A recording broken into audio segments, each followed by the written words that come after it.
Bismillahirrahmanirrahim. Assalamualaikum warahmatullahi wabarakatuh. Alhamdulillah rabbil alamin wa bihi nasta'inuhu ala umuri dunya waddin. Asyhadu an la ilaha illallah wa asyhadu anna Muhammadan abduhu wa rasuluh.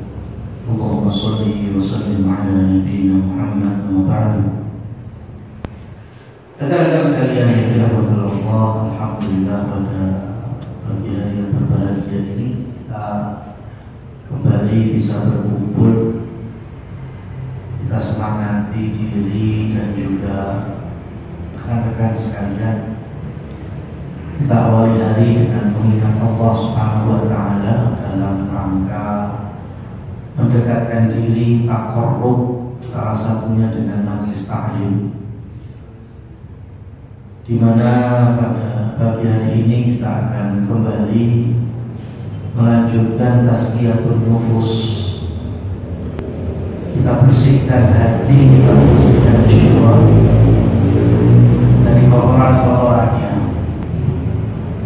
sebagaimana yang pernah dinukil oleh Imam Ibnu Jauzi. Ada dua manusia yang sama-sama Allah tenggelamkan di lautan. Sama-sama manusia. Yang satu namanya Fir'aun, tenggelam di laut Merah. Yang satu namanya Yunus bin Matta alaihissalam. Itu Nabi Yunus. Dan bagaimana kronologi tenggelamnya Nabi Yunus lebih dahsyat, lebih menakutkan kan?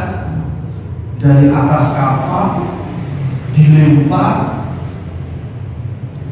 di waktu malam di tengah lautan, kemudian dimplok atau dimakan ikan paling besar di lautan zaman itu. Dan riwayat menyebutkan beliau berada di dalam perut ikan besar selama 40 malam. Bayangkan kan? Di dalam lautan sudah gelap, lautan juga lautan dalam, kemudian tambah gelap karena dimakan ikan. Tapi pertanyaannya, siapakah yang Allah selamatkan? Fir'aun atau Nabi Yunus? Jawabnya Nabi Yunus. Padahal sama-sama tenggelam, sama-sama berada di lautan. Kenapa? Karena Nabi Yunus ketika ditelan dan di dalam perut ikan itulah posisi laut di mana, posisi Allah Subhanahu wa taala di mana. Dari atas langit itu Allah Subhanahu wa taala Maha mendengar.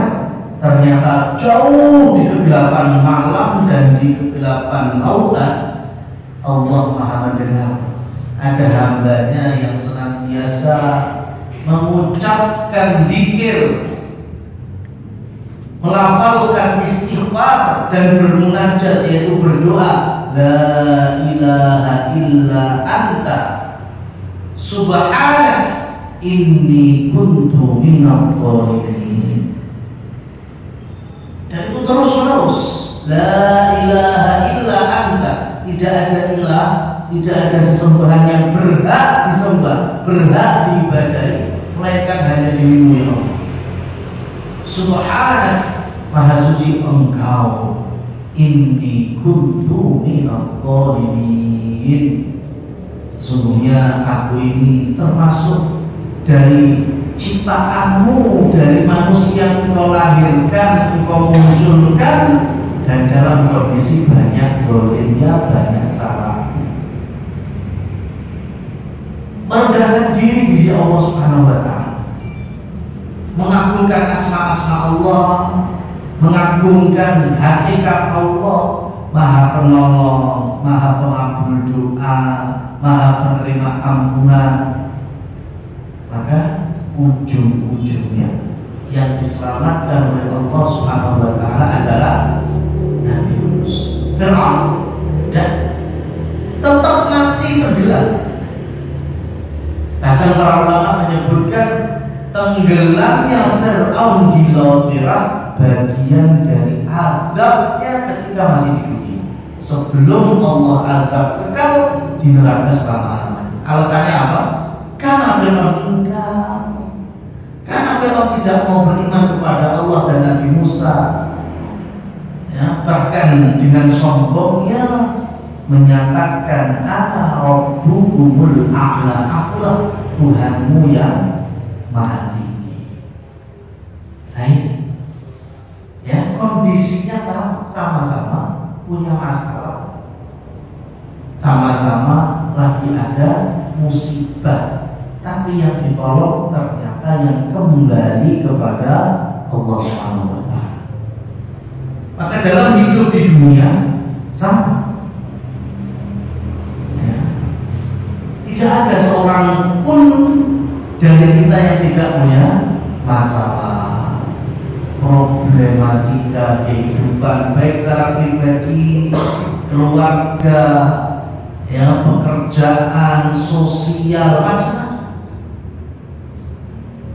Tapi kalau pengen tahu solusinya apa, solusinya adalah kembali kepada Allah Subhanahu wa taala.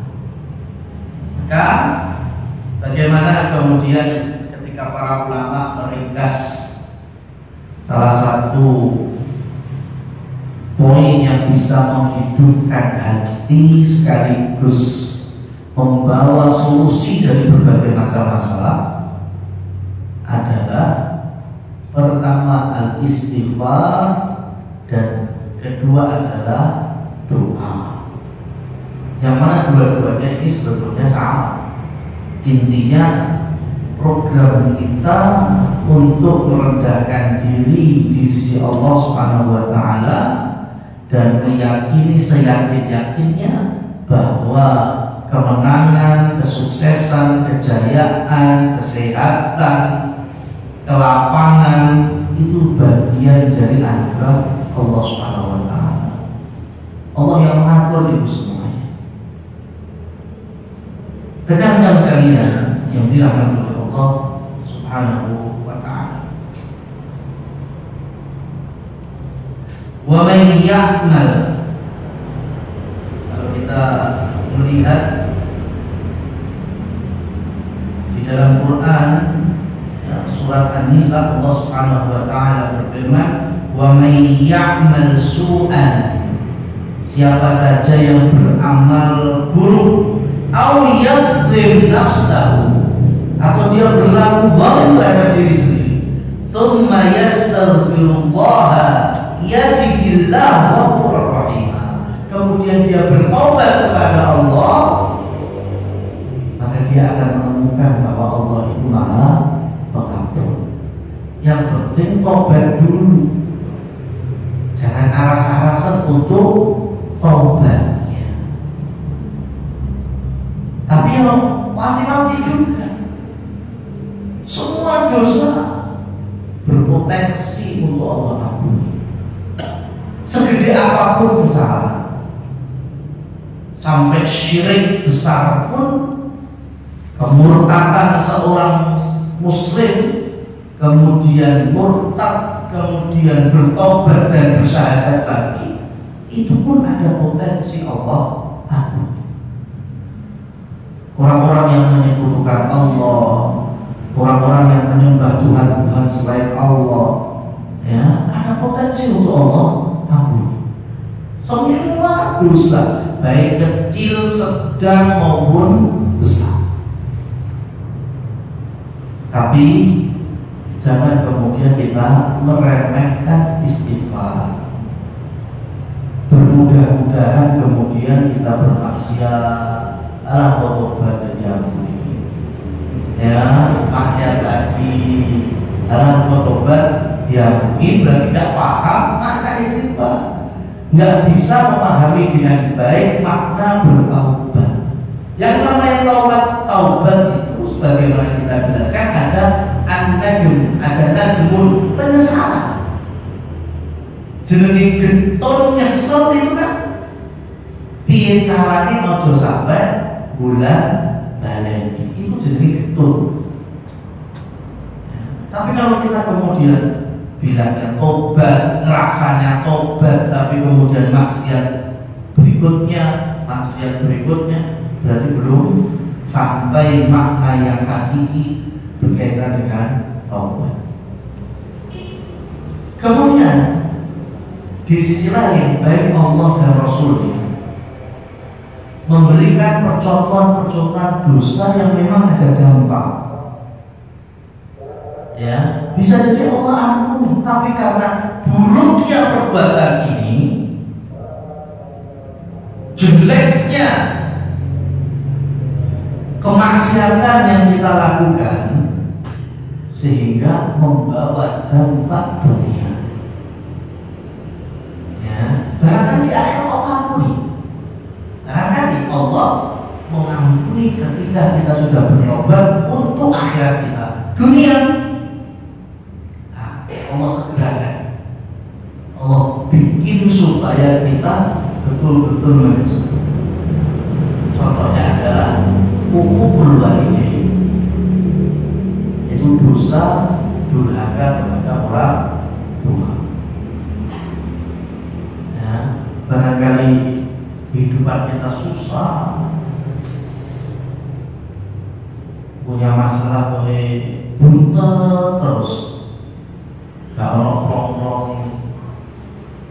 Ya, kalau kita mau berpikir sejenak bagaimana sikap kita kepada orang tua, apa kita merantau ke sini goro-goro nyelaku wong tua, ya, kemudian kita kabur dari rumah, kemudian kita tidak mau merantau, padahal merantau kita dalam kondisi orang tua sedang murka dengan kita. Ya, kita bertobat, Allah Subhanahu wa Ta'ala bisa mengampuni.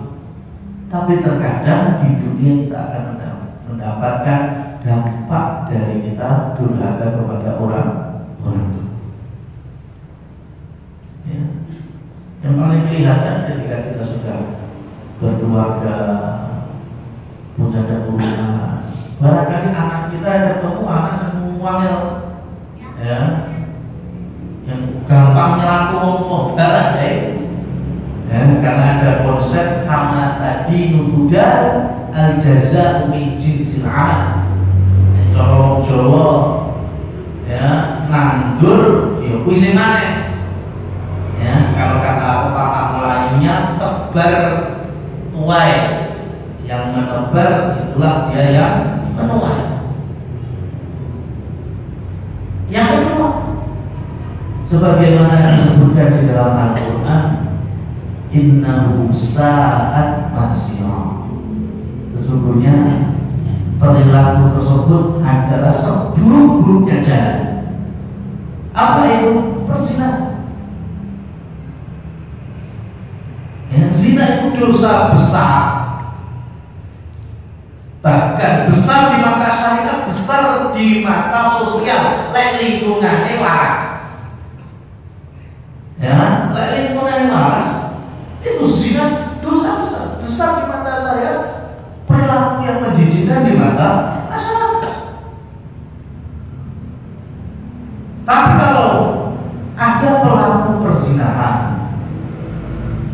kemudian bertobat, potensi diterima tobatnya oleh Allah Subhanahu wa Ta'ala besar. Allah akan ampuni baik di dunia maupun di akhirat. Tapi hati-hati, ada dampak, ya, karena zina itu utang. Ya, zina itu utang. Apalagi kita ketika Allah takdirkan memang menjadi calon-calon pemimpin rumah tangga lagi. Kalau sampai kita kemudian melakukan dosa zina kepada perempuan, ya, maka Islam menyebut itu sendiri bahwa zina itu upah. Hati-hati, karena ada dampak. Bisa jadi di antara keluarga kita yang perempuan, mungkin yang paling dekat adik kita perempuan, anak kita perempuan, bisa jadi menjadi korban selanjutnya karena perbuatan kita di masa lalu, yaitu berzina. Alhamdulillah. Karena zina itu kita bertobat, ya semoga Allah Subhanahu wa Ta'ala menjaga kita. Dan yang paling tidak bisa dirubah adalah ketika perzinahan itu menghasilkan anak. Itu dalam kacamata syariat, anak darah daging bapaknya yang menzinai ibunya, cuma dalam kacamata syariat tidak pernah diterima selaku wali ataupun ayah syariat. Itu namanya dampak. Atas DNA itu jelas bapak ibu itu, ya. Kalau mau DNA jelas bapak itu jelas. Tapi dalam syariat boleh menjadi wali nikahnya? Tidak boleh. Boleh saling mewarisi? Tidak boleh. Itu kan ada rasa nggak enak juga. Itu dampak.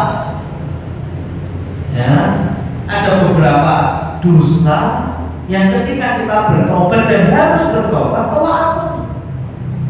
Tapi menyisakan dampak-dampak yang memang itu Allah jadikan sebagai teguran, sebagai nasihat, sebagai pelajaran dan hikmah bagi yang lainnya supaya tidak terjerumus ke dalamnya. Ma'asyiral muslimin wal muslimat rahimani wa rahimakumullah tabaraka wa ta'ala.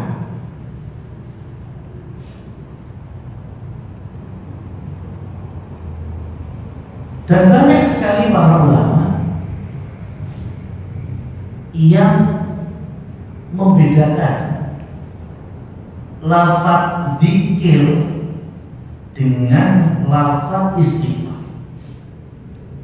Karena dzikir itu lebih umum dan istighfar itu memang lebih mengacu kepada permohonan ampun. Dan doa lebih umum dari itu semua. Maka harusnya orang beriman tidak akan lepas dari doa, ya, tidak lepas akan zikir kepada Allah Subhanahu wa Ta'ala. Bukan yang kami maksud adalah zikir ba'da sholat, ya, bukan hanya khusus zikir apa di waktu malam hari dalam qiyamul lail atau tahajudnya, bukan. Tapi setiap langkah, setiap apa yang akan kita lakukan, sebagaimana sabda Rasulullah Shallallahu Alaihi Wasallam, salah satu riwayat Anas bin Malik, kullu mri'in dzubarin, setiap manusia itu pasti punya program, punya aktivitas, ya, punya apa saja yang ingin dia lakukan. Fabda bi bismillah, maka setiap apa yang akan dia lakukan hendaknya mengucapkan bismillah, menyebut nama Allah Subhanahu wa Ta'ala. Kenapa? Kalau tidak fahiya baliyatun, kalau tidak mengucapkan bismillah, maka dia tidak mendapatkan keberkahan. Bayangkan sekarang. Jadi kita mau apa saja, ya, tentu bukan dosa. Mau apa saja, perkara yang mubah, setidaknya kita mengucapkan bismillah. Kalau tidak apa, doa khususnya. Contohnya, mau ke masjid, ya, dari kantor mau liburan ke masjid, itu berarti berangkat jalan ke masjid kan ada doanya.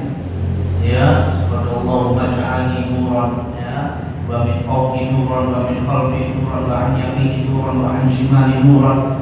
Nah itu apa Ustaz? Nah apa? Setidaknya ketika jalan menuju masjid, bismillah, itu udah masuk zikir. Ya. Masuk masjidnya ada doanya, Allahumma ftahli abwaaba rahmat. Ya apa? Cukup bismillah.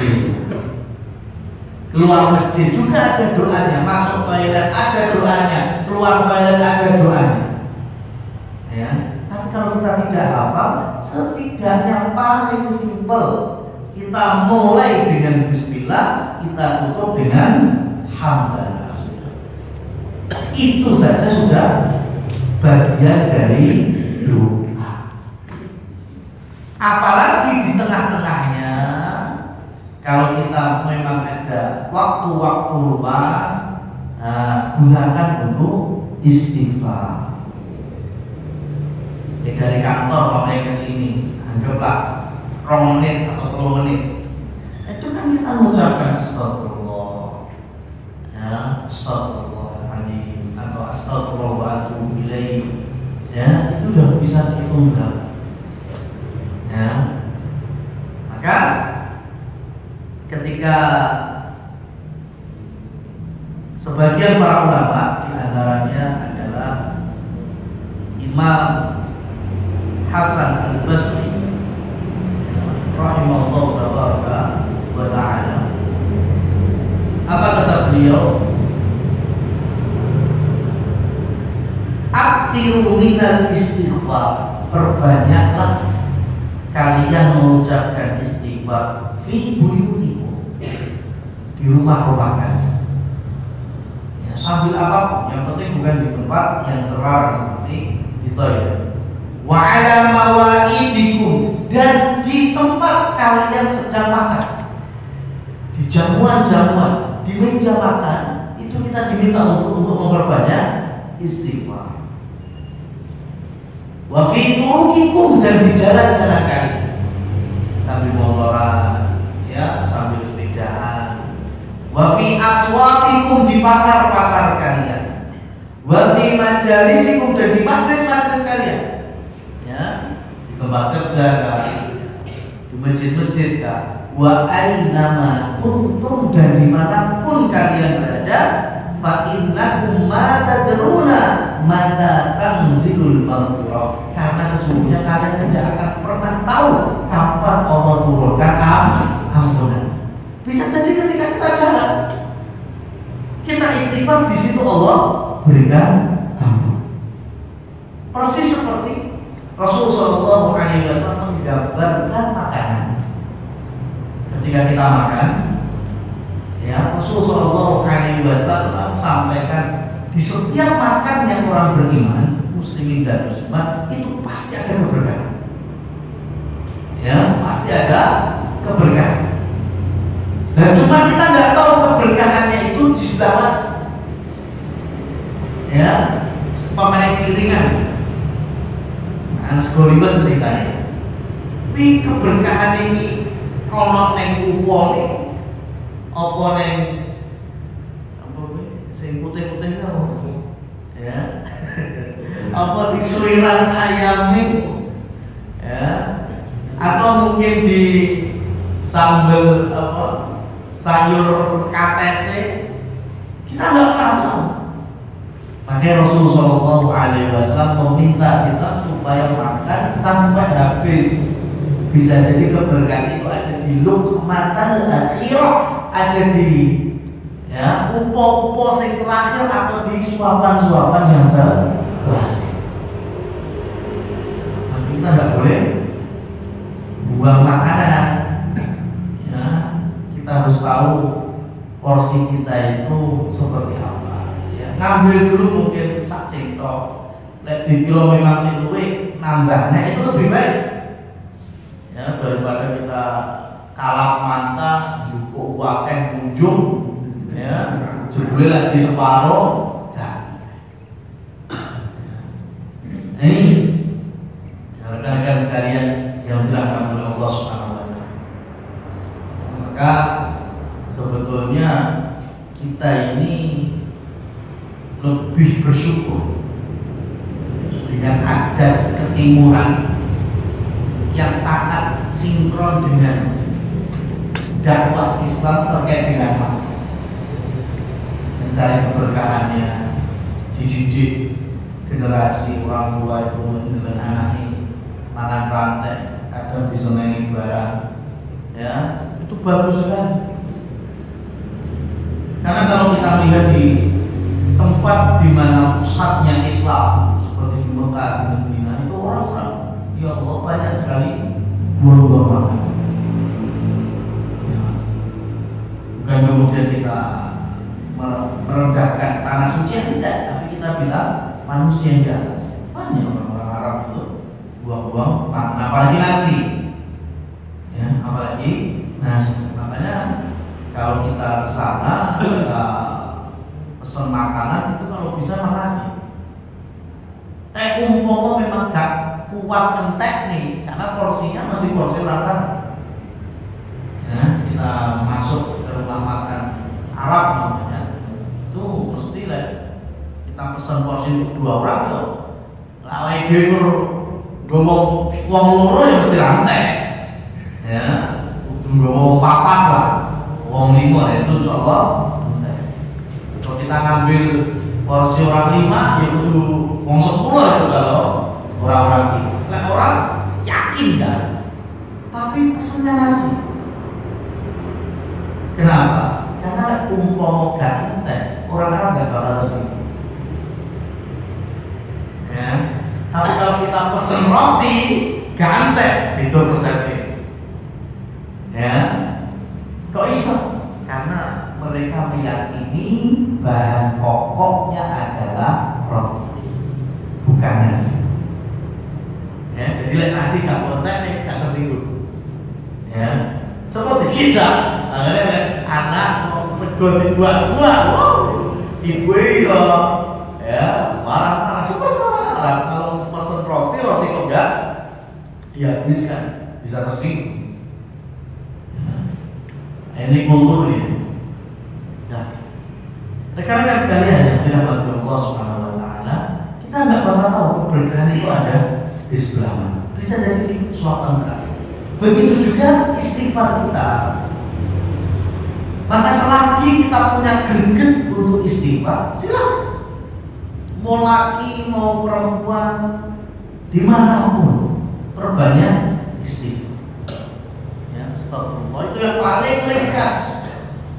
Kalau pengen poknya istighfar, ada namanya dzikir sayyidul istighfar. Nanti bisa di-googling. Sayyidul istighfar. Allahumma anta rabbi la ilaha illa anta, dan seterusnya. Khalaqtani wa ana 'abduka. Itu sayyidul istighfar. Nah, tapi tahapan supaya kita bisa continue istiqomah, enggak apa-apa, yang pendek-pendek dulu. Astagfirullah, astagfirullah. Ya, karena kita tidak, karena syariat ini saking lengkapnya. Karena ibarat kita ya manusia ini, kita ini butuh benteng. Karena kita hidup di dunia itu sebetulnya dari kita sendiri. Wa ma khalaqtul jinna wal insa illa liya'budun. Allah tidak ciptakan manusia dan siapa? Bangsa, cuma beda dimensi, beda alam. Sama-sama di dunia. Manusia yang jahil ada. Manusia yang senangnya ya berbuat keburukan banyak. Maka bangsa jin bodoh, sing jahil juga banyak. Padahal beda alam. Lah kok bisa jin kemudian jahil kepada manusia? Katanya beda alam. Karena benteng diri manusia itu yang tidak kokoh. Lah benteng diri itu apa? Ya itu kan zikir-zikir, doa-doa. Makanya rata-rata yang kemasukan jin jin itu ke manusia itu sebetulnya levelnya macam-macam. Yang paling ringan yo jin sing jahit, ya jahit. Itu mereka kok bisa jahit manusia kenapa? Karena manusia nggak punya benteng diri, nggak pernah doa, ya melepas baju juga tanpa doa, sehingga tirai itu terlihat. Akhirnya jin jahili rasukan. Nah itu paling gampang sekali. Itu kadang cuma baca Al-Fatihah. Yang kedua, jin yang marah. Nah ini kenapa bisa marah? Ya mesti ada sesuatu buat emosi. Ya, nah terkadang manusia kalau nggak tahu, apalagi yang tidak punya benteng diri, rata-rata memang pelakunya. Contohnya, ya kencing sembarangan, opo wae golongan diuyui, ternyata itu rumahnya jin. Ya jelas lesu. Ya ngisor wae enek golongan gak dicocoki, turun lagi dulu. Itu jinnya perangkat oleh itu mah iso mbok uyui. Akhirnya masuk. Kan insya Allah yang kencing sembarangan yang nggak punya dikir. Ya, orang kalau punya dikir kan insya Allah kencing ke tempat toilet tertutup atau jauh dari manusia. Ura-ur neng sorwe, neng gani mobil, truk, ya, jangan seperti itu. Akhirnya yo, nesu omah itu, apalagi mungkin istananya diuyui. Akhirnya enggak. Nah ini yang ya, cukup mudah juga untuk diusir, ya. Dan jangan sampai ikuti perintahnya. Kalau ikuti perintahnya ya, biasanya kalau perginya ke dukun atau dalam tanda petik peruqyah abal-abal, itu malah mengikuti keinginan jinnya. Ya, kerasukan ditekok nih, wow, ya, mau nyapo, oh jebule jinnya cerita, wah, omahku, ya, diuyui, yo wes ketua, aku jalur syarat, yo pokoknya omahku itu udah ada kopi, gaji samsu. Akhirnya bilang kepada keluarga korban, pun kalau sakit nanggani, sing penting jenengan siapnya kopi, bolampe dan seterusnya. Lah ini juga, ini bukan ruqyah yang dibenar. Kita jauh lebih mulia dari bangsa. Terus bacakan ayat-ayat Allah Subhanahu wa Ta'ala. Nah, level itu yang dua level yang rendah, jinnya jin ecek-ecek. Ada dua level yang lebih tinggi, yaitu ketika jinnya itu memang settingan, ya, di-download sama siapa? Sama dukun. Disetting, kowe kudu mlebu wong kae. Ya, ini lak iso gawe loro awake. Nah, ini lebih berat ya. Dikenal dengan santet, teluh dan lain seterusnya, atau bahasa syariatnya sihir. Nah, ini membutuhkan kesabaran, terkadang cepat, terkadang butuh tempo yang lebih lama. Dan yang terakhir, ini ya, supaya kita sergap dikirnya, yaitu jin jatuh cinta. Jin itu bisa jatuh cinta bukan kepada bangsa tapi kepada manusia. Ya, saya bukan menilai underestimate atau kemudian merendahkan ya. Karena banyak faktor. Sebagian dari muslimin muslimat itu dalam tanda petik, jadi bicaranya rezeki sebetulnya ya. Tapi tolong mungkin ya namanya tasyatul nafas, ya kita bercermin bahwa menopo ada gejala seperti itu, angel jodoh, ya, ketemu nih dilamar sesuk gak sidone nyebar undangan gagal, ya, ada bisa jadi ada jin yang jatuh cinta. Nah kok bisa? Saya nggak pernah tahu. Lah itu tadi makanya bisa jadi kita setiap melepas baju dalam kondisi telanjang tidak mengucapkan bismillah, akhirnya aurat kita dilihat oleh jin. Geng seneng banget, itu repot. Ya, di toilet sambil mandi malah konser nyonya nyanyi, loh ini panggilan jin. Ya, akhirnya disenangi. Hati-hati. Benar, jodoh itu rezeki, betul, rezeki dari Allah Subhanahu wa Ta'ala. Tapi terkadang ada, ya, sebagian dari saudara-saudara kita ketika diruqyah kemudian, ya, atau pengobatan psikis umpamanya, nah itu langsung lancar-lancar saja perjodohan sampai pernikahan. Nah itu disebabkan apa? Disebabkan kurangnya kita mengingat Allah Subhanahu wa Ta'ala. Sekarang kalau kita mengambil contoh dari Nabi Nuh yang berdakwah 950 tahun. Jangan sampai kita di levelnya umatnya Nabi Nuh. Kenapa? Nabi Nuh itu supaya umatnya bertobat dan istighfar itu ini dunia kabeh. Ya, yursilis sama alaikum bidrar wa yumdidukum bi amwalin wa banin wa yaj'al lakum anhara dan seterusnya. Jadi ketika umatnya Nabi Nuh alaihi salam ada di wilayah yang gersang, tanduran gak panen-panen, paceklik, tandus, ada keluarga yang lama belum dikaruniai anak, ada orang yang berusaha tapi gak lapang-lapang dunianya. Itu tanya kepada Nabi Nuh, jawabnya cuma satu, apa? Istighfar, banyak kok. Ya.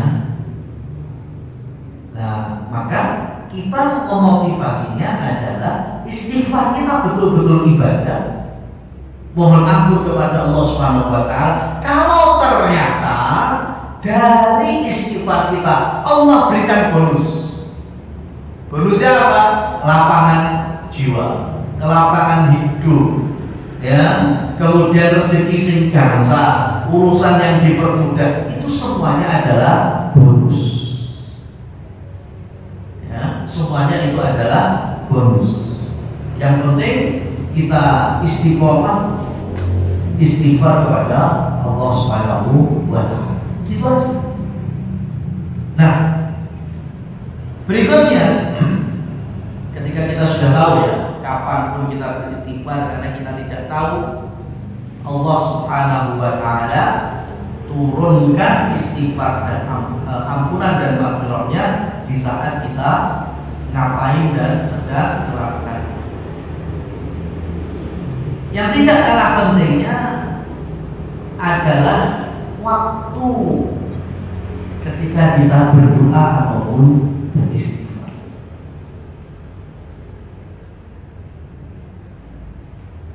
Kalau kita tahu, ya, ada al-awqat asy-syarifah, waktu-waktu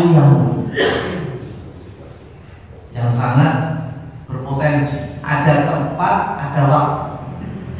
Kalau kita bicara tempat, Ka'bah, ya, kalau tempat itu ada di tanah suci, itu di Mekah, di Ka'bah, ada Multazam, itu salah satunya. Multazam itu antara pintu Ka'bah dengan Hajar Aswad. Nah, memperbanyak doa, memperbanyak istighfar, itu silakan, karena itu tempat. Atau ketika jamaah haji wukuf di mana? Pada Arafah.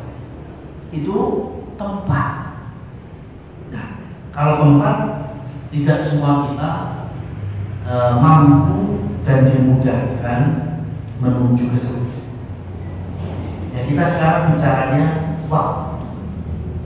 Karena kalau waktu mau di dunia sebelah mana, ujung sisi di mesti kan disebutkan ya, di antara waktunya adalah Ramadan minas syukur, di bulan Ramadan.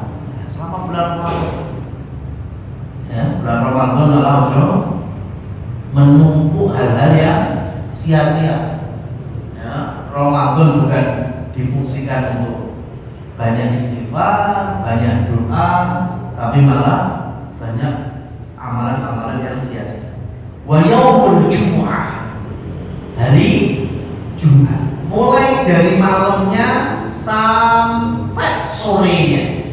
Dan kalau kita pakai konteks kaidah innamal a'mal bil khawatim, amalan itu ya sangat berpotensi untuk diterima itu kan di ujungnya.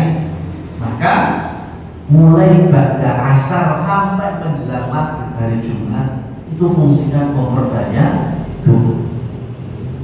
Salah satunya itu istighfar. Jadi habis sholat asar ya, kemudian mungkin sambil balik lagi kantor ya, kemudian mungkin perjalanan pulang, itu gunakan untuk banyak-banyak doa. Wa waktu sahur minal lail, di waktu orang-orang pada umumnya makan sahur. Nah, ini diabadikan di dalam Al-Quran, wa bil asharihum yastaghfirun. Di antara yang karakter orang beriman itu di waktu sahur ya, berarti kalau nggak waktu sahur, bukan di bulan Ramadan misalnya, berarti ya ketika sedang tahajud, qiyamul lail ya, di sela-sela itu perbanyak istighfar. Setengah jam sebelum adzan subuh bangun, hanya untuk istighfar saja bagus.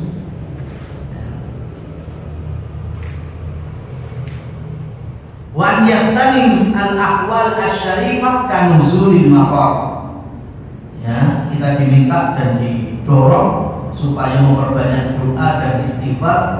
Satu, selain tadi kita sebutkan di saat turun hujan, itu juga waktu mustajab untuk doa. Wa sufu fi sabilillah, di saat kita jalan atau ketika kita safar yang mubah atau safar yang disyariatkan ya, dari Solo ke Jakarta entah naik bis, naik kereta, perbanyak doa karena itu bagian waktu yang mustajab ya, naik pesawat ya, meskipun hari ini safar tidak serumit zaman dulu, tapi faedah waktu mustajab tetap tidak dicapai. Ya, kenapa safar bagian dari mustajab doa? Karena dulu bayangkan di tengah padang pasir, ya, kadang ketemu perampok, apalagi di musim panas-panasnya seperti apa, malam di musim dingin-dinginnya seperti apa, kadang perbekalan habis, macam-macam. Ya, kadang sampai pirang-pirang dino nggak ketemu air, wajah kuyup, baju lusuh. Ya, jadi potensi orang butuh Allah itu semakin besar. Sehingga safar adalah waktu mustajab doa. Wahana sujudi, berikutnya ketika sujud apapun semuanya. Sujud di waktu sholat silakan, sujud syukur silakan, sujud tilawah silakan. Yang penting posisi terendah hamba itu posisi sujud. Ya, ketika kita menundukkan badan bahkan sampai jenguk yang lemak, kita berbisik apa saja, itu yang ada di atas arsy itu Maha mendengar. Ya. Bahkan mungkin di kegelapan malam gak ono wong sing weruh, umi-umi dewe, itu Allah Subhanahu wa taala Maha mendengar. Karena waktu kita sujud bagian waktu mustajab doa. Wa kadzalika bainal adzani wal iqamah. Dan berikutnya adalah antara adzan dan iqamah. Perbanyak doa. Mungkin jarak antara adzan dan iqamah 5 menit itu lumayan. Ya 2 menitnya, 3 menitnya bisa kita gunakan untuk ibadah. Dan jangan lupa ketika Rasul Shallallahu Alaihi Wasallam mewanti-wanti, la yaqulanna ahadukum Allahumma firli in syi'ta, Allahumma arham in syi'ta. Jadi doa yang gak boleh. Ya Allah, kalau engkau kehendaki aku ampuni. Kalau enggak, terserah, enggak boleh. Ya Allah, kalau engkau kehendaki aku, engkau berikan rahmatnya aku. Lek orang, ya wis serendah-rendahnya kita tahu dosa kita banyak, tetap minta ampunan dan yakin Allah Maha mengampuni.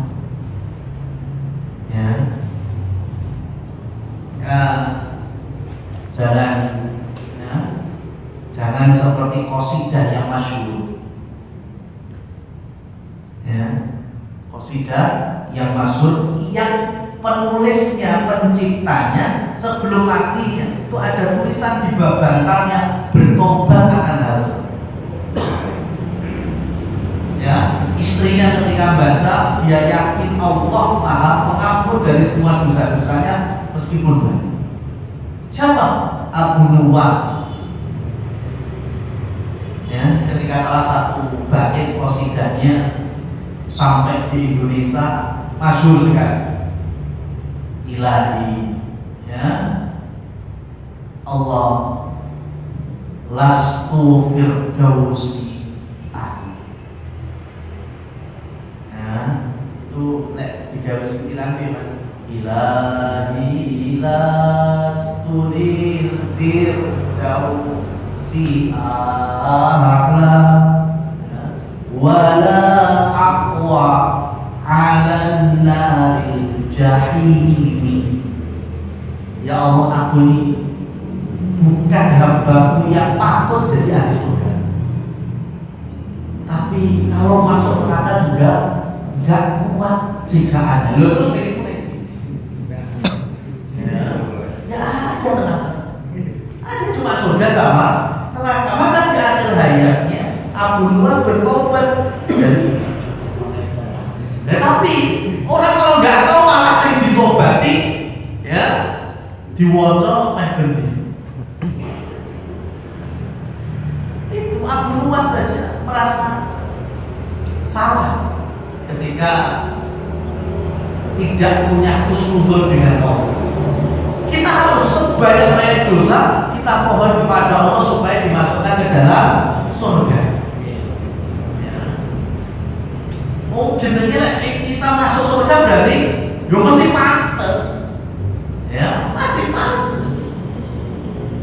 Rahmat Allah Subhanahu wa taala yang mengantarkan kita masuk ke surganya Allah.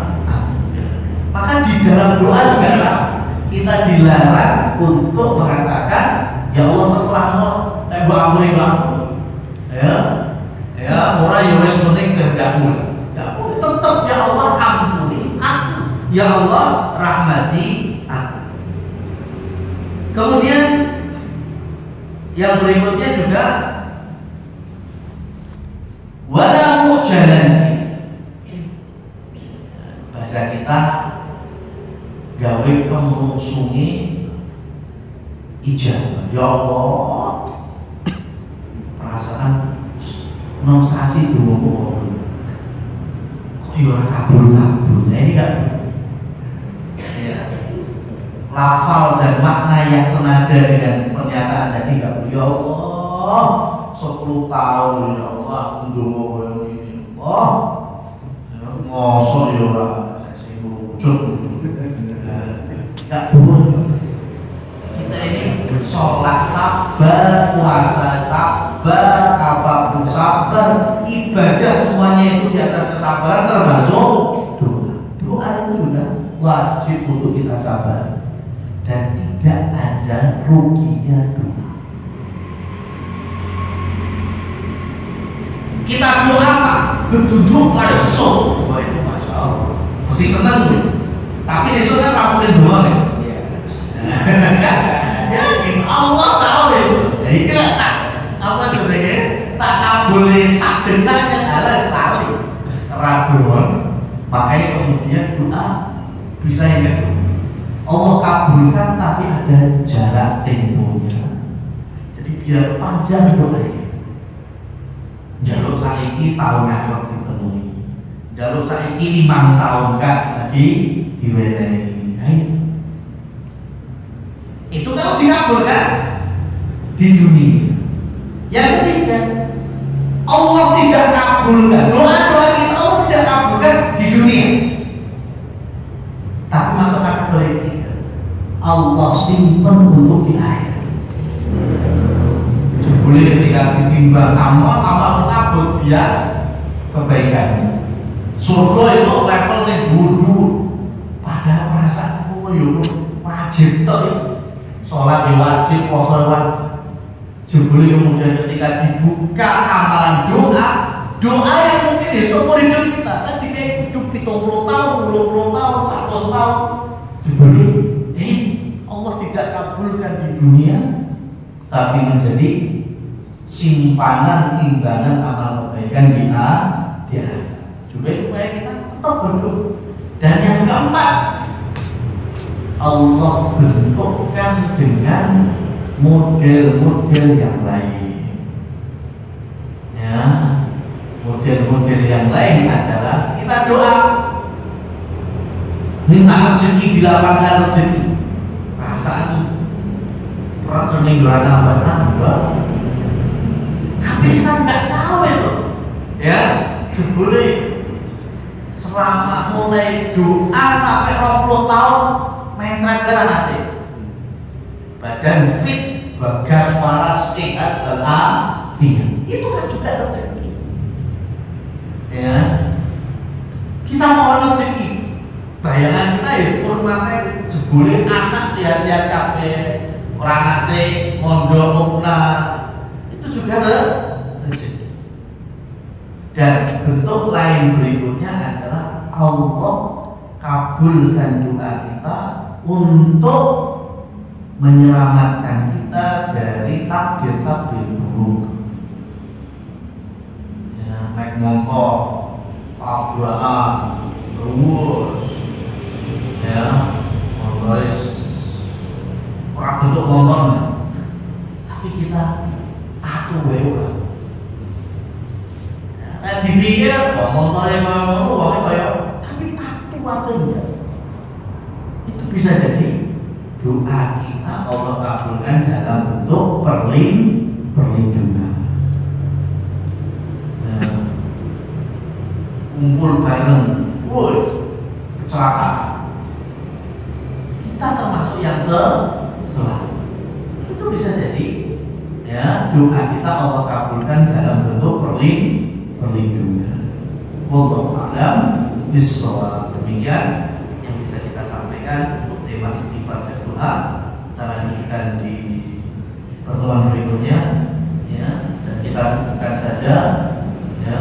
Nggak perlu ada pertanyaan karena udah jam 9. Waktu darurat kami kembalikan kepada Allah. Ya, terima kasih.